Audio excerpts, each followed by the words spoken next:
অবৈধভাবে অসাংবিধানিকভাবে ছাত্র জনতা পুলিশ হত্যা করে ফ্যাসিস্ট এবং মব সন্ত্রাসের জনক, যিনি ইতিমধ্যে একজন প্রতারক, একজন বিশ্বাসঘাতক হিসেবে আখ্যায়িত হয়েছেন, সেই ইউনূস ক্ষমতায় আসার পর সংবাদপত্রের কণ্ঠকে গলা টিপে হত্যা করেছে। সাংবাদিক কথা বলতে গেলেই তাকে মব সন্ত্রাস করা হয়েছে, কাউকে গ্রেপ্তার করা হয়েছে। তারই ধারাবাহিকতা আমি মনে করি এখন অব্যাহত আছে। সংবাদপত্রের কণ্ঠকে চেপে ধরা হয়েছে এবং আজকে ইউনূসের যেমন লক্ষ্য উদ্দেশ্য একটাই ছিল, বঙ্গবন্ধু শেখ হাসিনা তার পরিবারকে ঘিরে ষড়যন্ত্র করা।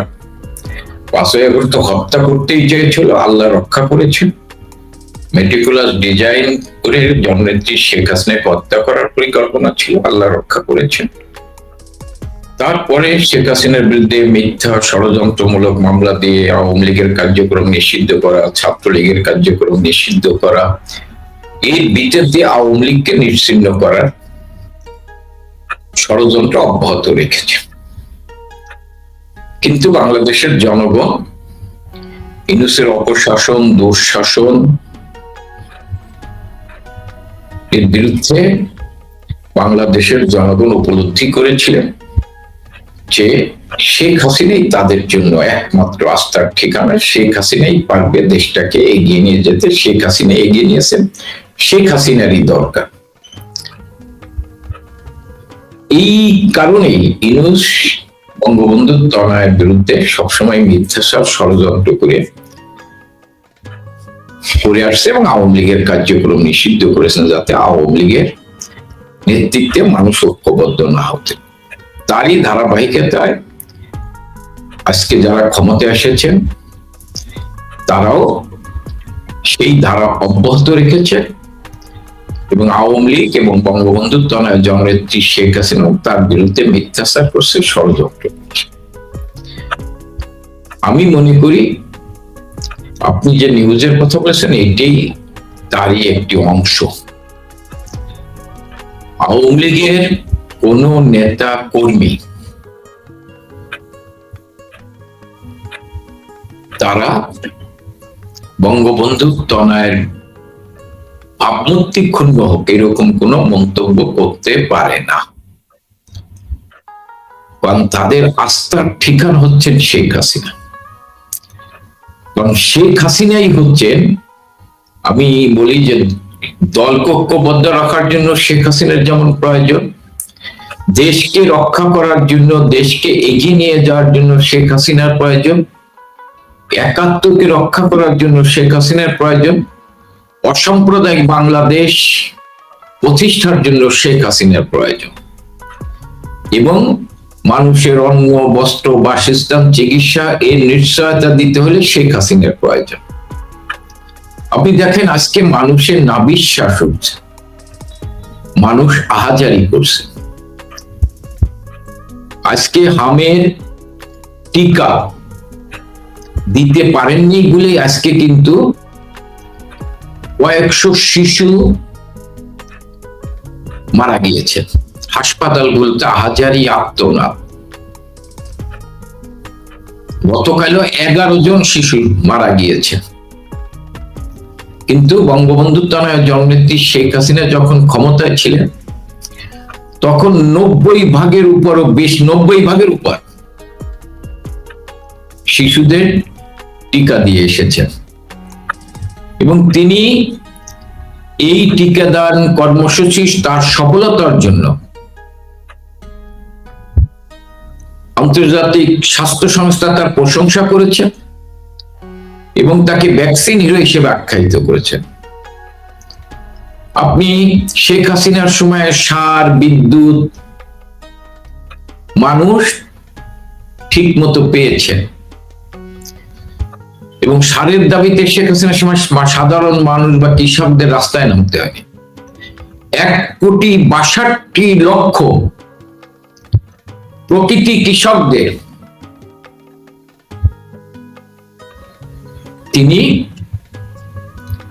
কৃষিকাজ করে দিয়েছেন এবং তাদেরকে স্বল্প মূল্যে কীটনাশক ঔষধ সার দিয়েছেন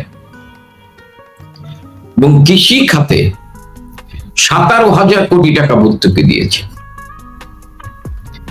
আর যেদিন 2024-এর 5ই আগস্ট যেদিন উনি ক্ষমতা ছেড়ে আসেন, সেদিন বিদ্যুৎ উৎপাদন ক্ষমতা ছিল 25,000 মেগাওয়াট।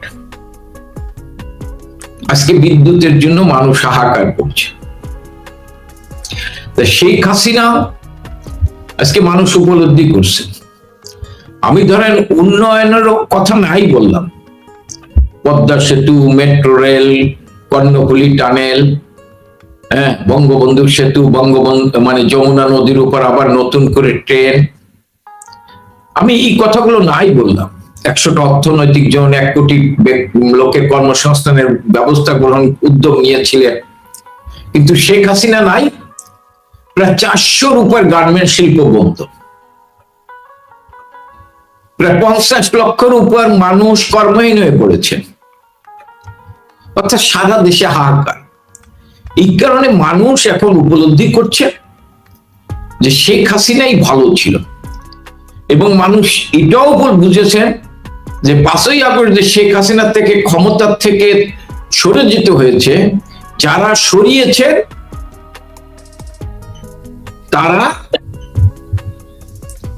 দেশটাকে অন্যের কাছে লিখে দেওয়ার জন্য তারাই ষড়যন্ত্র করেছে। এবং সেদিন যারা শেখ হাসিনার বিরোধিতা করছেন তারাই কিন্তু আজকে মিডিয়াতে বলছেন যে শেখ হাসিনা ঠিক ছিল, আমরা বুঝতে পারিনি ইউনূস যে একজন ভণ্ড, একজন প্রতারক, একজন অর্থলোভী, একজন ক্ষমতা লোভী, সে দেশটাকে ধ্বংস করে দেবেন, এটা আমরা বুঝতে পারিনি। আজকে কিন্তু তারা উপলব্ধি করছে, তারা এটা বলছে। আমি মনে করি এই কারণে আজকে আওয়ামী লীগের কার্যক্রম, যাতে আওয়ামী লীগ জনগণের কথা বলতে না পারে প্রকাশ্যে, মিডিয়াতে যাতে জনগণের কথা না যায়, এই কারণে মিডিয়াকে নিয়ন্ত্রণ করা হচ্ছে, আওয়ামী লীগের কার্যক্রম নিষিদ্ধ করা হয়েছে, এবং বঙ্গবন্ধু তারা শেখ হাসিনা সহ তার পরিবারের বিরুদ্ধে মিথ্যা ষড়যন্ত্রমূলক মামলা দিয়ে আজকে তার ভাবমূর্তি ক্ষুণ্ণ করার চেষ্টা করছে। এবং এখন চেষ্টা করছেন দলের নেতা কর্মীদের ভিতর বিভেদ তৈরি করার জন্য, হতাশা তৈরি করার জন্য, তাদের মনোবল ভাঙার জন্য আজকে বিভিন্ন নিউজ করে আজকে তারা এই ষড়যন্ত্র করছে, জননেত্রী শেখ হাসিনা এবং আওয়ামী লীগের বিরুদ্ধে। আপনি ষড়যন্ত্রের কথা বলছেন, এই ষড়যন্ত্রে কি আওয়ামী লীগের কোন নেতা জড়িত? আমার তো মনে হয় না। যারা বিশ্বাস করে বঙ্গবন্ধু তাদের আদর্শ, যারা বিশ্বাস করে শেখ হাসিনা তাদের নেত্রী, যারা বিশ্বাস করে যে একটি অসাম্প্রদায়িক বাংলাদেশ প্রতিষ্ঠা করতে এবং শেখ হাসিনার এই প্রতিষ্ঠা করতে হলে ঐক্যবদ্ধ আওয়ামী লীগ রাখতে হইলে শেখ হাসিনার নেতৃত্বের কোনো বিকল্প নেই। এই কারণে আমার বিশ্বাস, যারা এটা বিশ্বাস করে তারা এই ষড়যন্ত্রের সাথে জড়িত হবে বলে আমার মনে হয় না। আওয়ামী লীগের কোন নেতা কর্মী এই ষড়যন্ত্রের সাথে জড়িত হবে বলে মনে হয় না। এই রিপোর্টটাতে একজন মন্ত্রীর কথা আছে, যিনি সাবেক মন্ত্রী, তিনবার মন্ত্রিত্ব পেয়েছেন, তিনি ইউরোপে এখন থাকেন। লন্ডনে থাকে একজন সাবেক প্রতিমন্ত্রীর কথা বলা হয়েছে, থাইল্যান্ডে থাকে একজন সাবেক ছাত্রলীগ নেতার কথা বলা হয়েছে, এবং বলার চেষ্টা হচ্ছে যে আওয়ামী লীগকে পুনর্গঠনের জন্য আওয়ামী লীগের নেতা কর্মীরা, তৃণমূলের কর্মীরা সবাই মিলে কাজ করছেন। কিন্তু শেখ হাসিনাকে চিহ্নিত করা হয়েছে তিনি মূল বাধা, নিজের পরিবারের নিয়ন্ত্রণ ছাড়তে চান না। দেখেন, এই নিউজটা যারা করেছেন তারা মিথ্যা ভিত্তিহীন নিউজ করেছে। আমি মনে করি যে বঙ্গবন্ধু তনয়া জননেত্রী শেখ হাসিনা তিনি আওয়ামী লীগকে ঐক্যবদ্ধ করেছেন, তিনি আওয়ামী লীগকে সাংগঠনিকভাবে শক্তিশালী করেছেন। আপনি জানেন যে বঙ্গবন্ধুকে হত্যা করার পর সেই দুঃসময় দুর্দিনে যে সমস্ত নেতৃবৃন্দ আওয়ামী লীগের হাল ধরেছিলেন, তারা কিন্তু আমরা যারা বর্তমান নেতৃত্ব আছি তাদের চাইতে দক্ষ, যোগ্য, তারা কিন্তু আওয়ামী লীগকে ঐক্যবদ্ধ করতে পারে নাই। আওয়ামী লীগ ভিতরে বিভেদ হয়েছিল, ব্র্যাকেট বন্দি আওয়ামী লীগ হয়েছিল, কিন্তু সেই সময় তৃণমূলের কর্মীদের দাবির প্রেক্ষিতে সেদিনকে নেতৃত্ব বাধ্য হয়েছিল বঙ্গবন্ধু তনয়কে আওয়ামী লীগের সভাপতি করতে। বঙ্গবন্ধু তনয় কিন্তু হতে চাননি, তাকে বাধ্য করেছিল, এবং তিনি বয়স তখন 33 বছর, ওই বয়সে আওয়ামী লীগের হাল ধরে তিনি এই ব্র্যাকেট বন্দি আওয়ামী লীগকে ঐক্যবদ্ধ করে সামরিক শাসকদের রক্ত চক্ষুকে উপেক্ষা করে তাকে বারবার হত্যা করার চেষ্টা করেছে। সেই মৃত্যুকে উপেক্ষা করে উনি সারা বাংলাদেশে, আজকে যে যোগাযোগ ব্যবস্থা, এরকম যোগাযোগ ব্যবস্থা ছিল না, সেই সময় উনি সারা বাংলাদেশে ঘুরে ঘুরে আওয়ামী লীগকে ঐক্যবদ্ধ করেছেন, আওয়ামী লীগকে সুসংগঠিত করেছেন, জনগণকে, অসাম্প্রদায়িক চেতনার মানুষকে আওয়ামী লীগের নেতৃত্ব ঐক্যবদ্ধ করে বঙ্গবন্ধুর তনয় মানুষের গণতান্ত্রিক অধিকার প্রতিষ্ঠা করে, যিনি প্রথমেই স্লোগান দিয়েছিলেন আমার ভোট আমি দেবো, যাকে খুশি তাকে দেবো, এই স্লোগানকে ধারণ করে ভোটের অধিকার প্রতিষ্ঠা করে 96 সালে রাষ্ট্রীয় ক্ষমতা এসেছিলেন। 2001 পরে আওয়ামী লীগের পর যে আঘাত এসেছিল, সেই সময় তিনি মৃত্যুকে উপেক্ষা করে, মৃত্যুর ভয়কে উপেক্ষা করে সারা বাংলাদেশে যখন আওয়ামী লীগের নেতা কর্মীদের উপর হামলা, মামলা, হত্যা, নির্যাতন হচ্ছে, সেই সময় তিনি ঘুরে ঘুরে আওয়ামী লীগের কর্মীদের পাশে দাঁড়িয়েছেন, ঐক্যবদ্ধ করেছেন, এবং 2008 সালে লড়াই সংগ্রাম করে তাকে হত্যা করার চেষ্টা করেছিল। 2004 সালের 21 আগস্ট গ্রেনেড মেরে তাকে হত্যা করার চেষ্টা করেছে, আল্লাহ সেদিন তাকে রক্ষা করেছেন। সেদিন নারী নেত্রী আইবি রহমান সহ 22 জন লোক মারা গিয়েছিল, 23 বঙ্গবন্ধু রক্তাক্ত হয়েছিল। সেই মৃত্যুঞ্জয়ী শেখ হাসিনা লড়াই করে 2008 সালে ব্রুট মেজরিটি নিয়ে, জনগণের রায় নিয়ে ক্ষমতা এসেছিলেন। সেই সময় তার ক্ষমতা আসার পর 15 বছর উনি দেশ পরিচালনা করেছেন সফলতার সাথে, দক্ষতার সাথে, সততার সাথে। সেই সময়ও জননেত্রী শেখ হাসিনা আওয়ামী লীগকে সংগঠিত করার জন্য প্রতিটি জেলা, উপজেলায়, ইউনিয়নে আওয়ামী লীগকে সুসংগঠিত করার জন্য তিনি একদিকে দেশ পরিচালনা করছেন, দলকে উনি নির্দেশনা দিয়েছেন, দলের নেতৃত্বকে নির্দেশনা দিয়েছেন। একটি মাত্র রাজনৈতিক দল বাংলাদেশে যে প্রতি 3 বছর অন্তর অন্তর সেই দলের জাতীয় সম্মেলন হতো, এবং এই জাতীয় সম্মেলনের আগে প্রতিটি জেলা, উপজেলা আওয়ামী লীগের সম্মেলন করার পর এই 3 বছর পরে জাতীয় সম্মেলন হতো। সেখানেই আপনার নতুন প্রবীণ মিলে সেই সম্মেলনের নেতৃত্ব বাছাই হতো কাউন্সিলরের মতামতের ভিত্তিতে, এবং উনি সংগঠনকে শক্তিশালী করার জন্য সাংগঠনিক সম্পাদক, জয়েন্ট সেক্রেটারি এবং একজন প্রেসিডিয়ামের মেম্বারের নেতৃত্বে উনি প্রতিটি বিভাগে টিম করে দিয়েছিলেন দলকে গতিশীল করার জন্য। এবং উনি তৃণমূলের কর্মী টিম যেটা উনি করে দিয়েছিলেন বিভাগীয় টিমকে গতিশীল করার জন্য, আজকে এই ক্ষমতাচ্যুতির পর নেতা কর্মীরা অভিযোগ করছে সেই বিভাগীয় টিম গুলা যথাযথভাবে কাজ করে নেয়, টাকার বিনিময়ে পদ দেওয়া হয়েছে সেখানে। আমি আপনাকে বলি যে 5ই আগস্ট 2024-এর 5ই আগস্টের পর তৃণমূলের নেতা কর্মীদের জননেত্রী শেখ হাসিনাই খোঁজ খবর রেখেছেন। তৃণমূল একটা ইউনিয়ন পর্যায় পর্যন্ত জননেত্রী শেখ হাসিনা কথা বলে তৃণমূলের নেতা কর্মীদের শেখ হাসিনার বিরুদ্ধে কোনো অভিযোগ নেই, অভিযোগ আছে আপনাদের বিরুদ্ধে। আমি তো বলছি যে আমাদের বিরুদ্ধে তাদের অভিযোগ আছে, এটাই স্বাভাবিক। কিন্তু এখন যদি আমরা কেউ বলছে বলে মনে হয় না, যে আমরা দল গোছাইতে চাই, জননেত্রী শেখ হাসিনার দল গোছাইতে চায় না, এইটা যারা বলছে বলে আমার মনে হয় না। কিন্তু আমি মনে করি জননেত্রী শেখ হাসিনা দলকে সুসংগঠিত করতে চায়, দলকে গুছাতে চায়, আমাদের এইভাবে নির্দেশনা দিয়েছেন। এবং এর মধ্যে সহযোগী সংগঠনের কে জননেত্রী শেখ হাসিনা নির্দেশনা দিয়েছেন। এবং ছাত্রলীগের প্রতিষ্ঠা বার্ষিকীতে ছাত্রলীগের সাবেক যারা নেতৃবৃন্দ ছিল তাদেরকে বলছেন যে তোমাদের আমলে, যার যার আমলে যারা জেলা থেকে কেন্দ্রে পর্যন্ত ছাত্রলীগ করছে সেই সময় কে কোথায় আছে তাদেরকে লিস্ট করো আগামী দিনের নেতৃত্ব তৈরি করার জন্য। তিনিই কিন্তু বলছেন। এবং ছাত্রলীগ, যুবলীগ, স্বেচ্ছাসেবী সহযোগী সংগঠনের প্রেসিডেন্ট সেক্রেটারির সাথে কথা বলে তিনিই কিন্তু নির্দেশনা দিচ্ছেন যে তোমরা দলকে গতিশীল করো, যেখানে কমিটি নাই সেখানে কমিটির ব্যবস্থা করো, যেখানে আংশিক আছে সেখানে পূর্ণাঙ্গ করো। এবং আমাদের এমপি মন্ত্রী, আমরা যারা কেন্দ্রীয় নেতা, আমাদের নির্দেশনা দিচ্ছেন যে তোমরা যার যার নির্বাচন এলাকায় যোগাযোগ রক্ষা করো, খোঁজ খবর রাখো। এটা তো জননেত্রী শেখ হাসিনা বলছেন।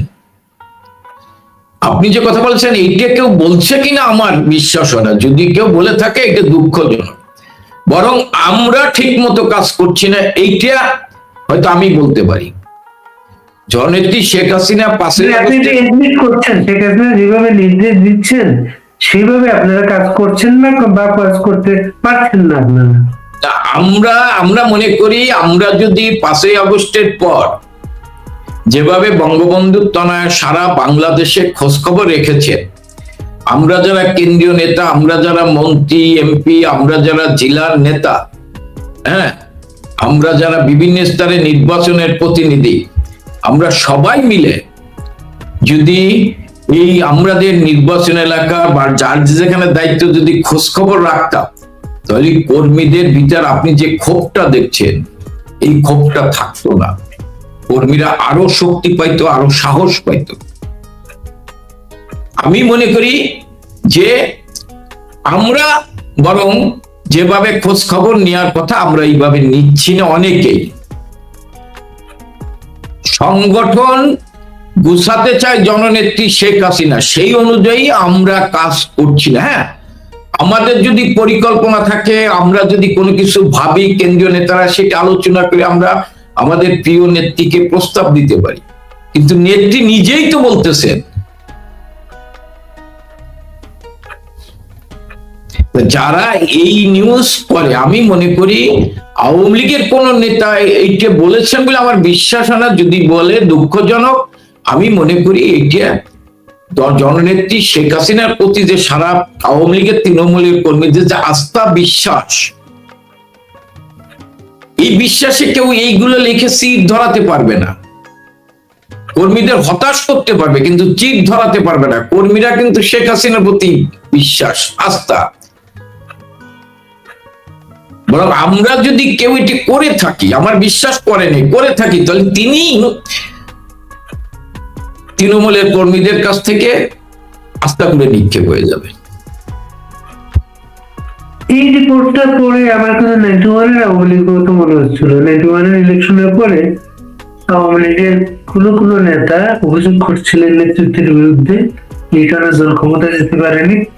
তখন শেখ হাসিনা নিজের থেকে দলের নেতৃত্ব সরে যেতে চেয়েছিলেন। তখন 32 নম্বরের নেতা কর্মীরা শুয়ে পড়েছিল সেখানে, তারা রাজি হয়নি। শেখ হাসিনা তখন সিদ্ধান্ত পরিবর্তনে বাধ্য হন। না, দেখেন, এটা তো বাস্তবতা। এমন কোন নেতা নাই যে দলকে ঐক্যবদ্ধ করতে পারে, এমন কোন নেতা নাই তৃণমূলের কর্মীদের কাছে সার্বজনীন।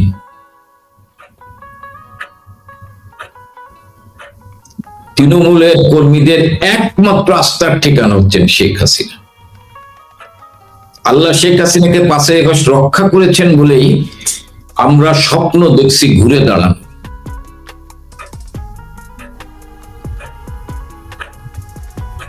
আওয়ামী লীগ ঘুরে দাঁড়ানোর স্বপ্ন দেখছেন। শেখ হাসিনাই হচ্ছে অনুভূতির জায়গা, আবেগের জায়গা, বিশ্বাসের জায়গা। এবং শুধু আবেগ, অনুভূতি, বিশ্বাস না, তিনি জননেত্রী শেখ হাসিনা যেদিন থেকে আওয়ামী লীগের হাল ধরেছেন, তার কর্মকাণ্ড, কর্মীদের প্রতি তার ভালোবাসা, কর্মীদের প্রতি তার যে আন্তরিকতা, কর্মীদের যেভাবে তিনি খোঁজ খবর রাখেন, এটা তার এই কর্মীদের প্রতি তার যে ভালোবাসা, এটাই কর্মীর কাছে তার আস্থার ঠিকানা। তৃণমূলের কর্মীরা বিভিন্ন বক্তৃতায় ঐক্যের কথা বলেন, বারবার ঐক্যের কথা বলেন, ঐক্যবদ্ধ কাজ করার জন্য বলেন। তিনি নিশ্চয়ই কোনো ঐক্যের সমস্যা দেখেন। এই রিপোর্ট তো ঐক্যের একটা সমস্যার প্রকাশ না। ঐক্যবদ্ধ থাকতে কেন বলেন, ধরেন আমরা যারা বিভিন্ন জায়গায় দায়িত্বে আছি, আমাদের ভিতরে প্রতিযোগিতা, প্রতিদ্বন্দ্বিতা এটা থাকতে পারে, আমরা একজন আরেকজনের বিরুদ্ধে বলতে পারি। এই কারণে জননেত্রী শেখ হাসিনা আমাদের নির্দেশনা দেন, বক্তৃতায় বলেন, এটা ধরেন আমাদের ইউনিয়ন পর্যন্ত আমাদের প্রতিযোগিতা, প্রতিদ্বন্দ্বিতা ছিল। নির্বাচন 5ই আগস্টের আগে আমাদের বিরুদ্ধে প্রতিযোগিতা অনেক জায়গায় প্রতিহিংসার রূপ নিয়েছিল। এই কারণে বঙ্গবন্ধু তনয়া জননেত্রী শেখ হাসিনা তিনি যখন কথা বলেন, তখন সকলকে অতীত ভুলে গিয়ে এখন ঐক্যবদ্ধ হতে হবে, এবং আমি মনে করি উনি যথার্থ বলেছেন। উনি আজকের লড়াইটা আমাদের ঐক্যবদ্ধভাবে লড়াই করতে হবে। এই কারণে জননেত্রী শেখ হাসিনা অনেকে বলেন, অনেকের বিরুদ্ধে অনেক কথা বলেন, কিন্তু বঙ্গবন্ধুর তনয় চায় ভুল ত্রুটি সবাই আছে। আমরা যারা নেতৃত্ব দিয়েছি, আমরা যারা এমপি, মন্ত্রী, কেন্দ্রীয় নেতা, আমাদের ভুল ত্রুটি থাকতেই পারে। সেই ক্ষেত্রে জননেত্রী শেখ হাসিনা চায় যে আমরা অতীত থেকে শিক্ষা নিয়ে আমরা ঐক্যবদ্ধ হই, আমরা জননেত্রী শেখ হাসিনার নেতৃত্বে দলটাকে ঐক্যবদ্ধ করি, আমরা নিজেরা একজন আরেকজনের বিরুদ্ধে না বলি। আমাদের ভিতরে এখন স্পষ্ট কঠিন ঐক্য গড়ে তুলতে হবে। নেত্রী শেখ হাসিনা অবস্থা রেখে মানুষের আপনি বলেন, দেশের ভিতরে যারা নেতা কর্মীরা যারা আছেন, আত্মগোপনে আছেন, তারা নানা কারণে দেশের ভিতর থেকে কথা বলতে পারেন না। বিদেশে কমপক্ষে তো 2000 নেতা, উপজেলা চেয়ারম্যান, জেলা পরিষদ চেয়ারম্যান, পৌরসভা চেয়ারম্যান, সাবেক এমপি সব মিলে কমপক্ষে তো 2000 থাকতে পারে। সেটা এই 2000-এর মধ্যে সর্বোচ্চ 50 জন মানুষ আমরা পাই আমরা কথা বলানোর জন্য। বাকি যে 1500 লোককে আপনারা কেন অ্যাক্টিভ করতে পারলেন না আজ পর্যন্ত? না, আমরা তো ধরেন সবাইকে বলি, দেন আমি কথা বলি, আমাকে কাউকে বলা লাগে না। আমি মনে করি আমাদের সকলের নৈতিক দায়িত্ব, বঙ্গবন্ধুর তনয় আমাদেরকে সাংগঠনিকভাবে দায়িত্ব দিয়েছেন, আমাদের এমপি বানিয়েছেন, মন্ত্রী বানিয়েছেন, জেলা পরিষদের চেয়ারম্যান বানিয়েছেন, জেলা আওয়ামী লীগের প্রেসিডেন্ট রয়েছি, উপজেলা চেয়ারম্যান রয়েছি, মেয়র রয়েছি। এটি বঙ্গবন্ধুর তনয়ের রাজনৈতিক দক্ষতার কারণে তিনি আমাদের এই জায়গায় নিয়েছেন। আমরা কেউ জাতীয় নেতা হয়েছি, আমাদের দায়িত্ব হচ্ছে সংগঠনের এই সংকটকাল মুহূর্তে আমরা বঙ্গবন্ধু তনয়ের পাশে থেকে কর্মীদের খোঁজ খবর নেওয়া, কর্মীদের দুঃখ, কষ্ট, ক্ষোভ আছে, কর্মীরা ক্ষোভের জায়গা তো আমার কাছেই বলবে, সেই ক্ষোভ শোনা, তাকে বুঝানো, তাকে ঐক্যবদ্ধ রাখা, তাকে সান্ত্বনা দেওয়া। কারণ কর্মীরা আজকে সর্বস্ব হারা হয়ে গেছে। আজকে দেখেন 15,000 উপরে ছাত্রলীগের নেতা কর্মী আজকে মানে আপনার বিশ্ববিদ্যালয় থেকে বাইরে, কয়েক লক্ষ ছাত্রলীগের ছেলে মেয়ে আজকে শিক্ষা প্রতিষ্ঠানে ঢুকতে পারে না। আজকে ছাত্রলীগ, যুবলীগ, সাধারণ কর্মীরা আজকে অসহায় জীবনযাপন করছে, তাদের ব্যবসা প্রতিষ্ঠান, বাড়ি সবকিছু লুটপাট হয়ে গেছে। এই কর্মীদের আমরা যারা নেতা, আমরাও সবাই হয়তো ভালো নেই, পালিয়ে আসি, তারপরেও আমাদের দায়িত্ব হচ্ছে যে এই কর্মীদের খোঁজ খবর নেওয়া, এটা আমাদের দায়িত্ব, এটা করা উচিত। এটা আপনি কাউকে বলে করা যাবে না। নিজের ভিতর থেকে যদি এই আমার ভিতর যদি এই চেতনাটা না হয় যে আমি এমপি ছিলাম, আমি আওয়ামী লীগের সাংগঠনিক সম্পাদক, আমি আওয়ামী লীগের কেন্দ্রীয় নেতা, আমার দায়িত্ব হচ্ছে হ্যাঁ কর্মীদের খোঁজ খবর রাখা, তৃণমূলের কর্মীদের খোঁজ খবর রাখা, যার যার এলাকার কর্মীদের খোঁজ খবর রাখা। যারা যারা খোঁজ খবর রাখছেন না, 2 বছরে তো তারা চিহ্নিত হয়েছেন, কারা খোঁজ রাখছেন কারা খোঁজ রাখছেন না। 2 বছরে চিহ্নিত হওয়ার পরেও তাদেরকে সরিয়ে সেই জায়গায় অন্য কোনো কাজ যারা করছে, কাজ করার মতো লোকজন, তাদেরকে নিয়ে আসার কোনো উদ্যোগ আছে আপনাদের? না, এটা তো সবাইকে বলা হচ্ছে, নেত্রী সবাইকে আনার চেষ্টা করছেন, সবাইকে বলা হচ্ছে। আমার মনে হয় সবাই তার জায়গা থেকে এসে নেত্রীর নির্দেশে দায়িত্ব পালন করবে। যদি দায়িত্ব আমি পালন না করি, বঙ্গবন্ধুর তনয় এক সময় আমাকে আমার দায়িত্ব থেকে অব্যাহতি দিয়ে দেবে। বঙ্গবন্ধুর তনয় তো চাই সবাই কাজ করুক এই সংকটের মধ্যে, কাউকে তিনি বাদ দিতে চান না। এই সংকট মধ্যে সবাই প্রয়োজন।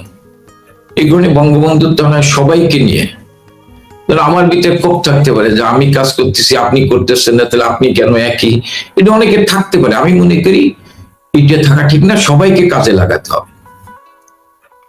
সবাইকে সাবেক একজন মন্ত্রীকে উদ্ধৃত করে বলা হয়েছে এরকম যে শেখ হাসিনা নিয়ন্ত্রণ ছাড়তে চান না, পরিবারের নিয়ন্ত্রণ ছাড়তে চান না, এই কারণে নিয়ন্ত্রণটা ছাড়লে ভারত সরকারের হাতে তার গুরুত্ব কমে যাবে, এজন্য ছাড়তে চান না। এটার কোনো ভিত্তি আছে? এই তথ্যের কোনো ভিত্তি নাই, কারণ আওয়ামী লীগের কর্মীরা জীবন দেবে, শেখ হাসিনার বাইরে তারা কিছু মানবে না। আর শেখ হাসিনা ছাড়া, শেখ হাসিনা চলে যাইতে চাইলেও আমি মনে করি আমরা তো তাকে যেতে দেব না, কারণ দেশের জন্য, দলের জন্য শেখ হাসিনার বিকল্প শেখ হাসিনাই। এর বাইরে কেউ বাংলাদেশকে রক্ষা করতে পারবে না, দলকেও রক্ষা করতে পারবে না। এই রিপোর্টের ব্যাপারে আপনারা কোনো পদক্ষেপ নিয়েছেন, ওদের সাথে কথা বলেছেন বা কোনো প্রতিবাদ পাঠিয়েছেন আপনারা? না, এই রিপোর্ট আমরা বিশ্বাস করি না। তার কি প্রতিবাদ? এই যে আপনি প্রশ্ন করলেন বললাম, মানে এই রিপোর্টে কোনো ভিত্তি নেই আপনাদের কাছে? এই রিপোর্ট আমরা বিশ্বাস করি। এই রিপোর্টে আমার মনে হয় না যে কোনো নেতা এই ধরনের কথা বলবে। আওয়ামী লীগের কর্মীরা একে বিশ্বাস করে না। এর আগে ধরেন যে যখন পররাষ্ট্রমন্ত্রী ফজলুর রহমান যখন দিল্লি গেলেন, তখন কিছু রিপোর্ট হয়েছিল এরকম, ফজলুর রহমান নাকি ভারত সরকারের কাছে প্রস্তাব দিয়েছেন ভিন্ন কোন নেতার নেতৃত্বে আওয়ামী লীগ করার জন্য। এটা নিয়ে আপনার চিন্তা, এটা কিভাবে সমস্যাটা? ফজলুর রহমান বা ভারত সরকারকে আওয়ামী লীগের নেতৃত্ব ঠিক করবে? এটা কোনো সময় ঠিক করে নেই আর কি। আওয়ামী লীগের নেতৃত্ব তৃণমূলের কর্মীরা ঠিক করছে,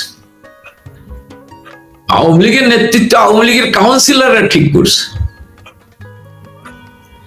এবং আওয়ামী লীগের কাউন্সিলরদের ঠিকানাই হচ্ছেন, আস্থার জায়গায় হচ্ছেন বঙ্গবন্ধুর তনয় শেখ হাসিনা। আমি আগামীতে থাকবো কি থাকবো না, কাউন্সিলররা দায়িত্ব দিবে বঙ্গবন্ধুর তনয় শেখ হাসিনার প্রতি। অন্য কারো প্রেসক্রিপশন অনুযায়ী আওয়ামী লীগ চলবে না। আওয়ামী লীগ চলবে কাউন্সিলরদের মতামতের ভিত্তিতে, জননেত্রী শেখ হাসিনার নির্দেশনা অনুযায়ী। ভারত সরকারকে এমন কোন প্রস্তাব দেওয়া হয়েছে আসলে? আমি এইটা জানি না কিছু। আপনার তো প্রস্তাব দেওয়া, আপনারা টের পেতেন। আপনার আমি এই ধরনের আমি শুনি নেই, এক ধরনের আমি কিছু জানি। এটার কোনো ভিত্তি নেই, এটারও কোনো ভিত্তি নেই আমি মনে করি। আমি তো বললাম আওয়ামী লীগের কর্মীদের যে মনোবল চাঙ্গা হচ্ছে, আওয়ামী লীগের কর্মীরা এত অত্যাচার নির্যাতনের মধ্যে দিয়ে তারা বঙ্গবন্ধু তনয়ের প্রতি আস্থা রেখে তারা যে ঘুরে দাঁড়ানোর চেষ্টা করছেন, অত্যাচার নির্যাতন সহ্য করছে, বছরের পর বছর জেল খাটছে, তাদের মনোবল ভাঙার জন্য এটা আমি মনে করি একটা ষড়যন্ত্র। রিফাইন্ড আওয়ামী লীগ যাদের নাম আনা হয়েছে মিডিয়াতে বিভিন্ন ভাবে, তাদের সঙ্গে কি আপনাদের কোনো কথা হয়েছে সরাসরি?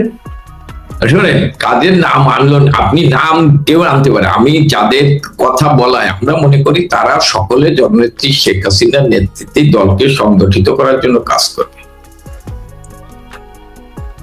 কেউ যদি আমার নাম আনে, তিনি তো পত্রিকা লিখে দিতে পারে আমার নাম, কিন্তু তো কিছু আসে যায় না। হয়তো কর্মীরা একটু মনোক্ষুণ্ণ হইতে পারে যে আমার শুভাকাঙ্ক্ষী, সে বলতে পারে যে এস এম কামালের মতো লোক এই লাইনে যাচ্ছে, এটা তারা কষ্ট পাইতে পারে, কিন্তু তারা আমার সাথে থাকবে না, তারা বঙ্গবন্ধু তারা শেখ হাসিনার সাথে থাকবে।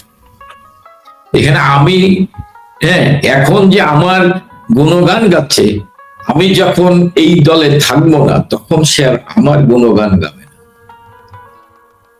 আমি শূন্য হাতে বের হয়ে যেতে হবে। সাময়িকভাবে মনে হতে পারে।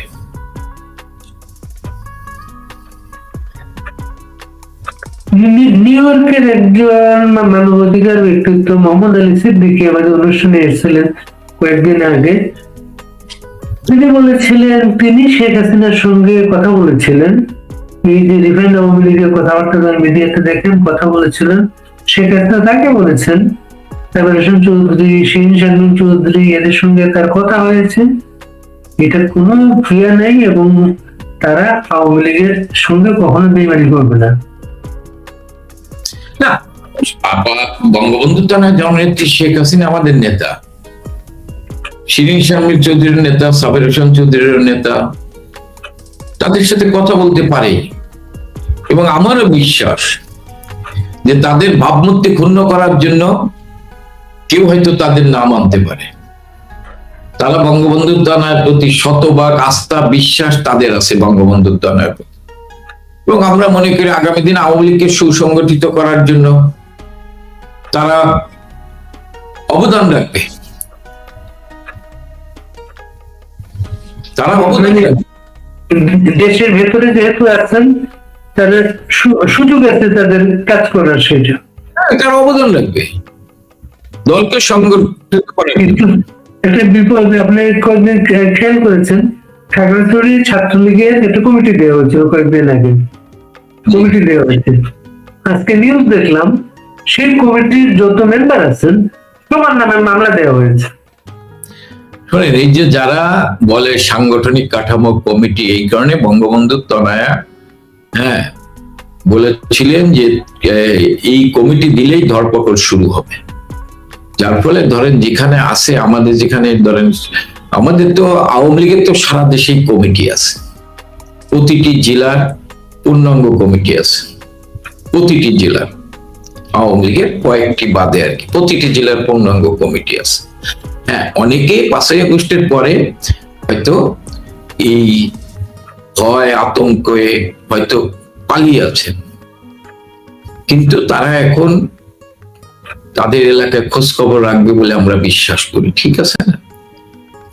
সহযোগী সংগঠনের অনেক জায়গা, কিছু কিছু জায়গায় যাদের কমিটি নাই, তারা এখন এই সময় যারা মাঠে কাজ করছে তাদেরকে দিয়ে তারা একটা কমিটি দিচ্ছেন, যাতে মাঠে যারা সাহস পায়, মাঠে কাজ করছে তাদেরকে দিয়ে। সেই ক্ষেত্রে আপনি দেখেছেন ইতিমধ্যেই তাদের নামে মামলা শুরু হয়ে গেছে। অর্থাৎ আওয়ামী লীগকে, তাদের আতঙ্ক হচ্ছে আওয়ামী লীগ, তাদের আতঙ্ক হচ্ছে বঙ্গবন্ধু তনয়া শেখ হাসিনা, তাদের আতঙ্ক কিন্তু অন্য কেউ না, আওয়ামী লীগ এবং বঙ্গবন্ধু তনয়া শেখ হাসিনা। এই কারণে সবকিছু মিলেই আওয়ামী লীগ এবং বঙ্গবন্ধু তনয়া হচ্ছে তাদের টার্গেট।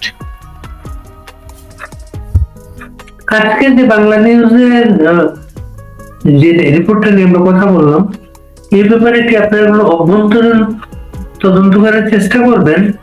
কারা আমরা এটা বিশ্বাস করি না যে কেউ বলছে, হ্যাঁ, হয়তো আমাদের ভিতরে মানে কারো ভাবমূর্তি ক্ষুণ্ণ করার জন্য এটা করাইতে পারে। এটা আমি মনে করি না যে আওয়ামী লীগের কোন নেতা, কোন সাবেক মন্ত্রী, কোন পর্যায়ে কেউ এই ধরনের ভিত্তিহীন মন্তব্য করবে, যার কোনো ভিত্তি নাই।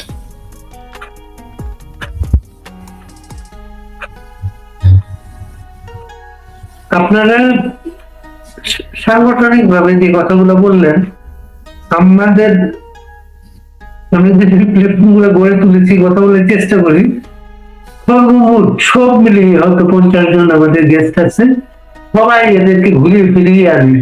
আমরা কোনোভাবে আপনাদের এর বাইরে কাউকে আমরা রিচ করতে পারি না। সেটা এই মানুষগুলাকে তো আপনারা সক্রিয় করতে পারেননি, আমরা কিভাবে পারবো সেটা? আস্তে আস্তে হবে, সক্রিয় হবে আস্তে আস্তে। সবাই কেউই তো বিভিন্ন ভাবে বিপদগ্রস্ত আছে, এই কারণে তো কথা বলছেন না। সবাই বলবে, আমাদের বিশ্বাস। আর কেউ যদি না বলে, 2 বছর হয়ে যাচ্ছে, এই বিপদের দিনে যদি কথা না বলেন, কবে বলবেন? দল ক্ষমতায় যারা মনে করলে যে বলবেন। যারা বলে না কেন বলেন, এটা তারা উত্তর দিতে পারবে, এটা তো উত্তর আমি দিতে পারবো না। আপনাদের সাথে তো তাদের কথাবার্তা হয়, তখন তারা কি বলেন? আমাদের সাথে যাদের কথা বলছে তারা তো বলে, মিডিয়াতে কথা বলে, তারা তৃণমূলে কথা বলে। আমার সাথে যাদের কথাবার্তা হয়, কারণ আপনি কাদের ইঙ্গিত করছেন তাদেরকে আপনি আপনার সাথে যে তৃণমূলের সাথে কথা বলেন, সংখ্যাটা সর্বোচ্চ কত হবে আপনার হিসেবে? জেলায় জেলায় কথা বলি আমরা অনেক। আমি তো ধরেন 4-5টা জেলায় আমরা মানে বিশেষ প্রতিনিধি সভা করছি। আমরা বিভিন্ন ডে পালন করি, বিভিন্ন জেলায় কথা বলি। আমরা থানা লেভেলের নেতাদের সাথে কথা বলি, আমরা কথা বলি।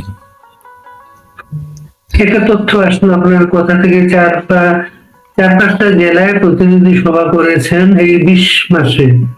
না, এটা তো আমার আমার যেখানে দায়িত্ব, আপনার সাংগঠনিক জেলা নেতৃত্ব কয়টা জেলা আছে?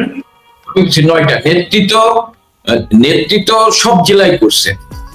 বঙ্গবন্ধুর তলায় জননেত্রী শেখ হাসিনা উনি কথা বলেন, উনি সবার সাথে কথা বলেন, নির্বাচনের ভিত্তিক কথা বলছে। ধরেন আপনি যেটা বলছেন, আমি মানে আমার দায়িত্বপ্রাপ্ত প্রতিটি জেলায় আমি কথা বলছি।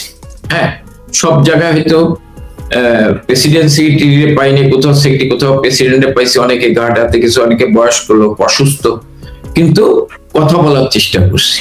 খুব বিক্ষোভ আছে, তাদের কথা বলার চেষ্টা করছি।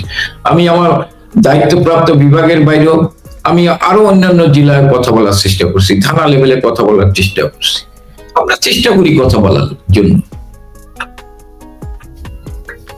আপনার এই রিপোর্টটা নিয়ে আপনার সাথে কথা বলার কারণটা হচ্ছে, আপনাদের তৃণমূলে অনেকেই কিন্তু আমাদের নজরে এনেছে বিষয়টা, এবং তারা এটার ব্যাখ্যা চান। দল কোনো ব্যবস্থা নেই, দল কোনো কোয়ারি করুক, দল একটা প্রতিবাদ করুক, এটা কিন্তু তারা চান। কিন্তু না, আমরা এই জিনিসটাকে আমরা ভিত্তিহীন মনে করি। আমি তৃণমূলের কর্মীদের যেটা বলতে চাই, আওয়ামী লীগ এবং বঙ্গবন্ধুর তলায় জননেত্রী শেখ হাসিনা তার পরিবার নিয়ে ষড়যন্ত্র, এই ষড়যন্ত্রের দিকে কান না দিয়ে আপনাদের যে আস্থা বিশ্বাস বঙ্গবন্ধুর তলায় জননেত্রী শেখ হাসিনার প্রতি, এই আস্থা বিশ্বাস রেখেই আপনারা এগিয়ে যাবেন। এটাই হচ্ছে আমার তাদের কাছে বিনয়ের সহিত অনুরোধ।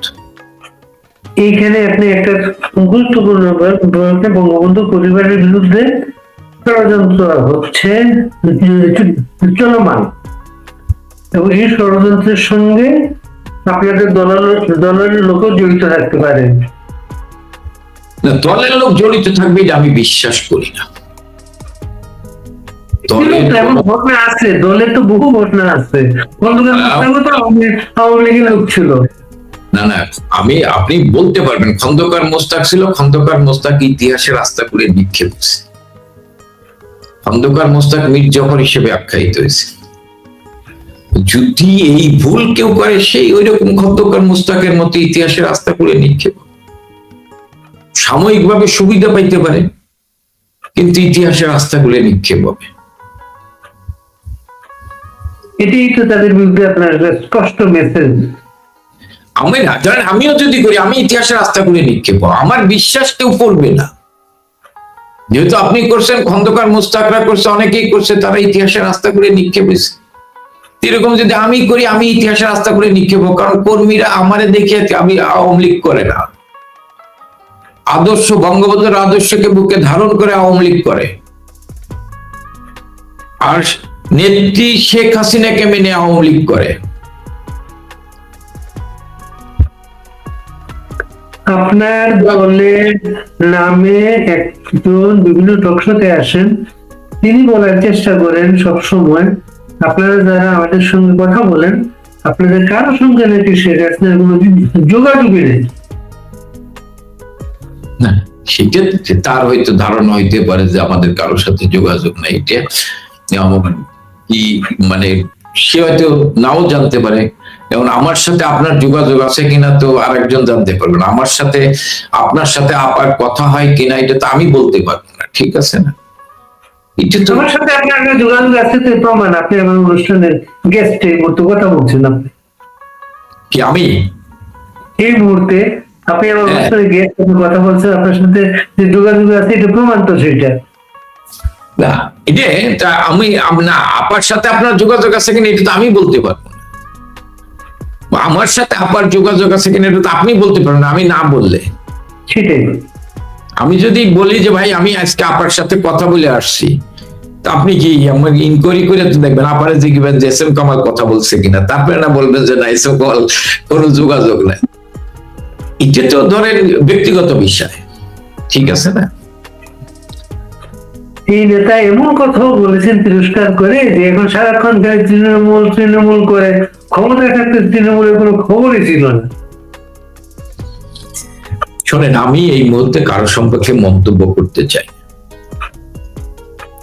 অনেকে আমাদের বড় ভাই, অনেকে আমাদের ছোট ভাই, হ্যাঁ, তাদের ভিতরে ক্ষোভ দুঃখ অনুরাগ থাকতে পারে, যা না পাওয়ার বিষয় থাকতে পারে। আমি এই কারণে এই মুহূর্তে আমি কাউকে নিয়ে কোনো কথা বলতে চাই না। আমি এই মুহূর্তে চাই যে ক্ষোভ দুঃখ অভিমান না রেখে আমি আয়নার দিকে মুখ রেখে নিজের মুখের দিকে তাকিয়ে বলে আমি কি পেয়েছি। আমি তো মনে করি আমি পেয়েছি।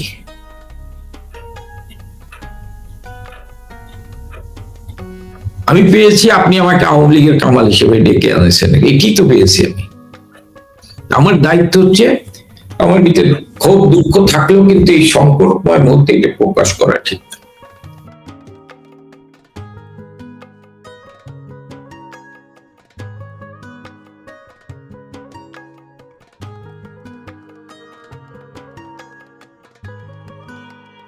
এরা যে কোনো ভাবেই বাংলাদেশের স্বাধীনতার যারা পক্ষে তাদের বিরুদ্ধে এদের বয়ান তৈরি করাই এদের কাজ। এরা নেগেটিভ পয়দা করে দেয়। যখন ফ্রড মাজার বলে যে জামাতের সমালোচনা করে ফেসে যাও, তখন আর বুঝার কি বাদ থাকে।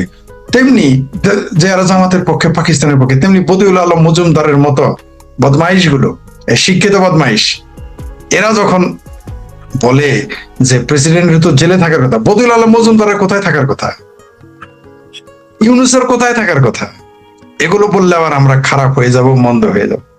শেখ হাসিনা এদেরকে নিয়ে কিন্তু বলেছিলেন যে এরা টকশোকারী নাকি কি যেন একটা টিজ করেছিলেন। আমরা তখন বলেছিলাম শেখ হাসিনা এটা কি করলেন, কিন্তু দেখি তিনি ঠিকই করেছিলেন। তাদের যে তিনি এই যে টক মারানি নাকি কি যেন বলেছিলেন যে রাতে টকশো করে, এমনি এদের বলেন নাই। তো হাস্যকর ব্যাপার এই যে আমরা এদের বুদ্ধিজীবী মনে করি। তো 2024-এর 5ই আগস্টের সন্ত্রাসী কর্মকাণ্ড না হলে, 2024-এর 5ই আগস্টের মহামারী না ঘটলে সন্ত্রাসীদের, আমরা বুঝতে পারতাম না এই সুশীল আসলে কারা।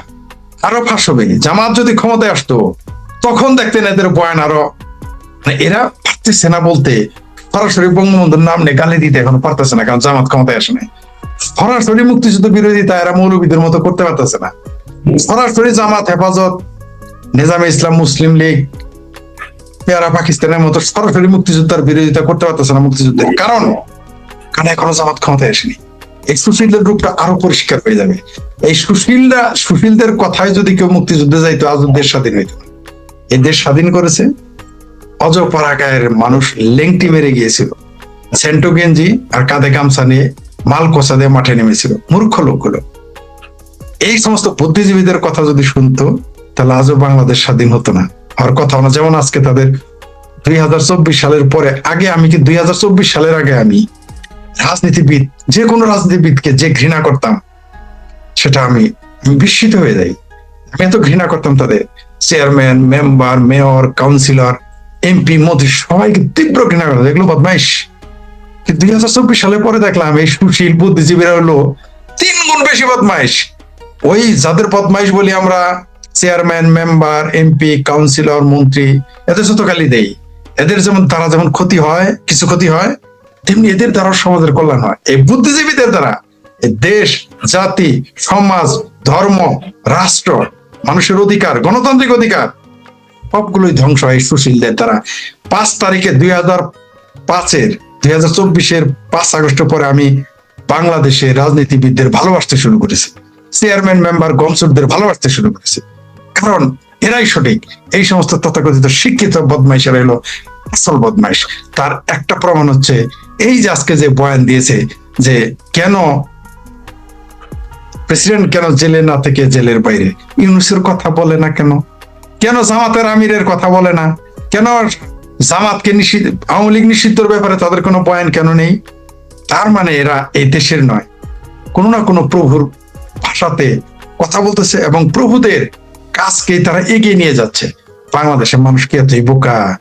আগামীতে এই সুশীলেরা যে কোথায় থাকবে কল্পনা করতে পারতেছি না। ধন্যবাদ। আপনি ওই যে বলুন না, সেই আমাদের সাধারণ মানুষ বাংলাদেশের, আমি এক সময় পায়েটে বাংলাদেশ ঘুরে মুক্তিযোদ্ধাদের ইন্টারভিউ করে মুক্তিযুদ্ধের গ্রাসরুটটা আমি খুঁজছিলাম।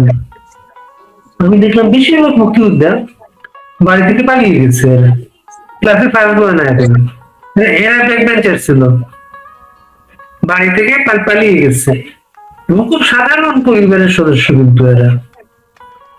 এবং যুদ্ধের পরে এরাই কিন্তু বিপদে পড়লো, যারা শিক্ষিত চালাক চতুর বা ওই পাকিস্তানি হানাদার বাহিনীর ফেলে দেওয়া অস্ত্র হাতে নিয়ে 16 ডিসেম্বরে করে মুক্তিযুদ্ধের সাজলো, হ্যাঁ, তারাই সবকিছু নিয়ে গেল, এরাই সমস্যায় পড়লো। এদের জন্যই কোটা ব্যবস্থা চালু করা হয়েছিল, সেই ব্যবস্থাটাকে নেওয়া হয়েছে। রাজাকারের নাতিপুতিরা সমস্ত জায়গায় কোটাতেই যাচ্ছে, কোথাও কোনো মেধাতে যাচ্ছে না তারা। আজকে এই সংসদে আপনার দেখেন জামাত বিএনপি দুইটাই যুদ্ধাপরাধীদের ছেলে, যেসব যুদ্ধ ফাঁসি হয়েছিল তাদের ছেলেদের সংসদে আনছে। এবার সালাউদ্দিন কাদের চৌধুরীর ছেলে আজকে সংসদে বলেছে তার বাবাকে মিথ্যা মামলায় হত্যা করা হয়েছে, অথচ বিএনপি এই সালাউদ্দিন কাদের চৌধুরীর ফাঁসির পরে তার স্থায়ী কমিটির সদস্য, তার জন্য একটা মিলাদও দেয় নাই কিন্তু বিএনপি।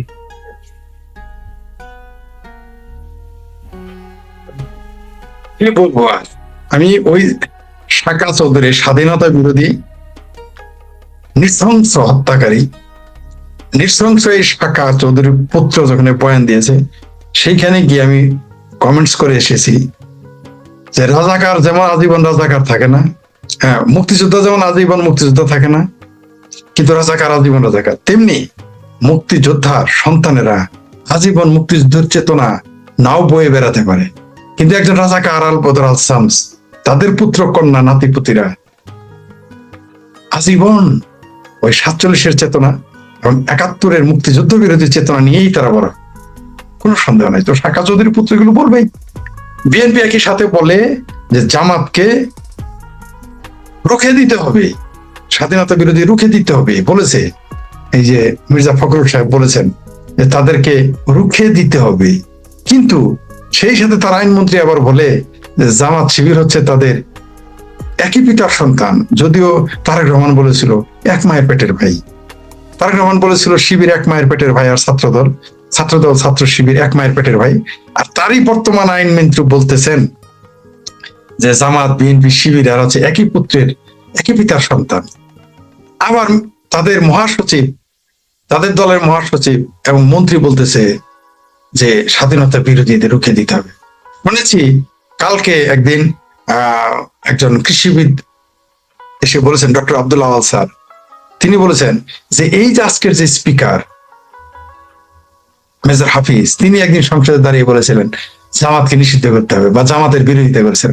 আজকে সেই জামাত বিরোধী দলের প্রধান তিনি হচ্ছেন বিক্রম মেজর হাফিজ হচ্ছেন স্পিকার। তো এই যে ডক্টর হুমায়ুন আজাদ স্যার বলে গেছেন কথাটা সত্য, মুক্তিযোদ্ধা আজীবন মুক্তিযোদ্ধা নাও থাকতে পারে, জীবনটা জায়গা, সেটা আমরা দেখতেছি। এটা আমাদের দুর্ভাগ্য যে হুমায়ুন আজাদ স্যারের কথাটা সত্য প্রমাণিত হয়ে গেছে।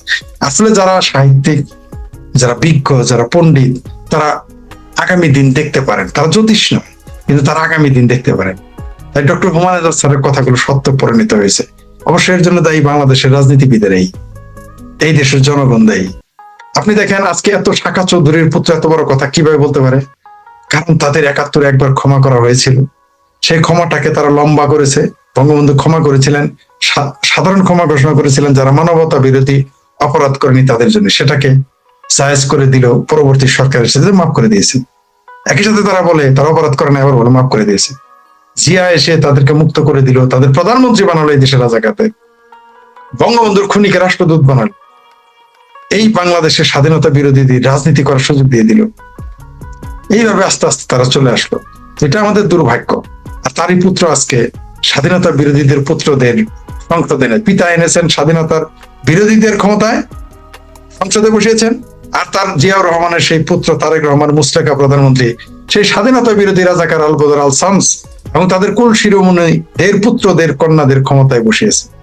ঠিক হিস্ট্রি রিপিটস ইটসেলফ, এটাই ঘটতেছে। তবে তার সাথে আরেকটু যুক্ত করতে চাই, হিস্ট্রি রিপিটস ইটসেলফ যদি সত্য হয় যেমন হয়েছে আজ, তেমনি এটাও সত্য হবে এই স্বাধীনতা বিরোধীদের পুত্রদের কন্যাদের আবার একদিন হয়তো আদালতের মুখোমুখি হতে পারে, জনগণের মুখোমুখি হতে পারে। এইবার আর ক্ষমা করা নাও হতে পারে, নাও ছাড়া হতে পারে। জি, ধন্যবাদ। আপনি স্পিকারের কথা হয়তো মনে আছে, স্পিকার মেজর হাফিজ গণজাগরণ মঞ্চের সময় টেলিভিশন ইন্টারভিউতে বলেছিলেন, আমার মন চাচ্ছে আমি এখানে যাই। মন চাচ্ছে যে এটা মুক্তিযুদ্ধ ইস্যু, বিএনপি করেন, যেতে পারছেন না। কিন্তু তার মন চাইতো শাহবাগে স্বাধীনতা বিরোধীদের